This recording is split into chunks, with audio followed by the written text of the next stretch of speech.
2013 Acura RDX. Radiator's leaking pretty bad, so we're gonna change this out. I already took out the plastic clips on here. There's a bunch of on here. It's a big plastic piece on here, just a bunch of clips. Once you take that off, we can then take this off. And I also took this off. It's got these like plastic pants in here. You can just pull on it, not too hard though, because you can break it. There's 4 of them. You don't need to take that out, but I just took it just in case. And then we're gonna take out the negative on the battery, and then the positive, have that off, and then I'll show you what's next. And then you want to take this out. 3 10mm bolts, 1 here, 2 here, and then I'm gonna take this one out. It's got 2 10s on this side and 1 12 on this side. It's kind of hard to get to. I'm gonna use a small wrench from the bottom, from the back end, to loosen it and then take it out by hand. Once I take that off, I'll take out the harness for the horns, and we should be good for these two. Then I already took out all these. Just a bunch of plastic clips. You just go with one of these, squeeze on the back of it, and then it should let go of it. It's just these, or you can squeeze it with your hand too. There's gonna be 2 brackets right here, 2 10mm bolts. Same on this side, and then just pull it up. You want to take off the clips here, plastic clips, and then you also want to take this out. It's just a little hose. Just give it a move it around, and then pull it out. It's right here. And then also this one, I had a lot of problem with this, so I actually had to put like a squeeze it real hard. Got that out. As far as this, how do you if you guys don't know how to take this out, just want to grab both of these and squeeze it with one of these. Same thing, literally just like you're gonna grab it like that, and then you're just gonna squeeze it in and push it back. That's it, literally it. And now also you want to take out the 10mm on here. There's 1 here, 2 on this first fan, and there's 2 on the other fan. Take those out, and then we'll get to the bottom. And once we get down here, you want to drain the coolant.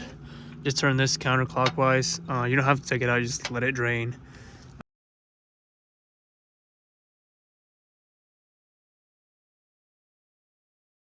It'll come from the bottom, and then we're gonna take off a few things. Oh, you do have to take off the plastic cover that goes on here. Just a bunch of plastic clips. Just pry them out, and yeah. For the fan, I took off the left one first. Passenger side. There's gonna be 2 bolts at the bottom. You want to take off this transmission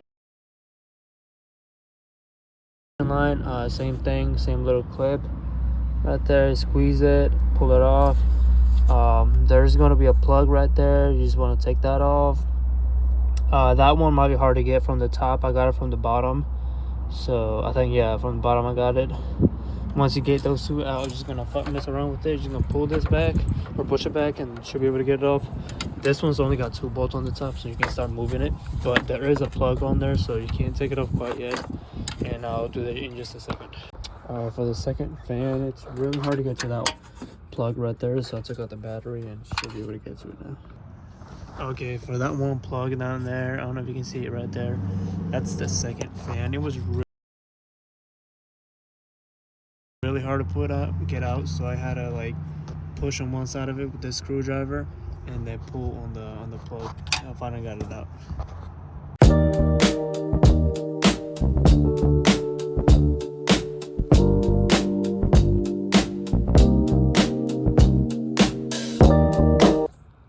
Alright, and this is the oil radiator.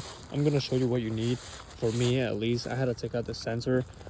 This was where the sensor was at. Took it out. I put it on the new one. The new one came with the gasket, so I didn't worry about getting a gasket for that. I just put it in. Also, you do need to take off these little like plastic things that go at the bottom. You just pull it off and then put it onto the new one.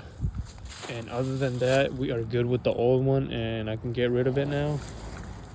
Also, just make sure yours does come with a plug for to drain. This is to drain. Mine came with a new one, so I'm keeping this old one in this one.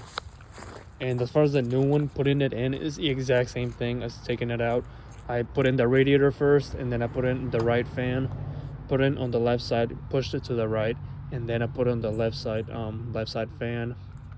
And I'm almost done with it. Just make sure you guys plug up everything, all the wires down there, everything. And yeah. All right, hopefully you guys can see this. I got the transmission line back on. I've got my plug in there. I got this bolt in here, and also got this other bolt. Both of them are 10 millimeters. I have that harness in there, if you can see it. Same thing. Got this plastic thing in. Got the second transmission line back in. Got this hose back in. If you can, I would try to point it down, just in case, you know, so that in the future, if you want to take it off again, it's so much easier to take off. And yeah, I got this harness back on, which I took off. I've got the harness on the radiator itself, and I've got this other harness that goes to the back of this fan. Yeah, and that should be it. Just make sure your plug is tight so it doesn't leak, and we should be good with the bottom. As far as like the bottom fan, also you do there's gonna be these little things. Make sure it lines up since it doesn't have any bolts on the bottom. Same on that side. This one obviously has the bolts, so you don't have to worry about that. Alright, I got the thing running now. I already topped out the coolant. Just want to take off the cap, let it bubble out. There's really no bubbles coming out, but you can squeeze on the hose just a little bit, and you'll see you might be able to get some bubbles out of there. Yeah, make sure it doesn't leak, and that you know, everything's working, the fans are working. Yep, and that should be it.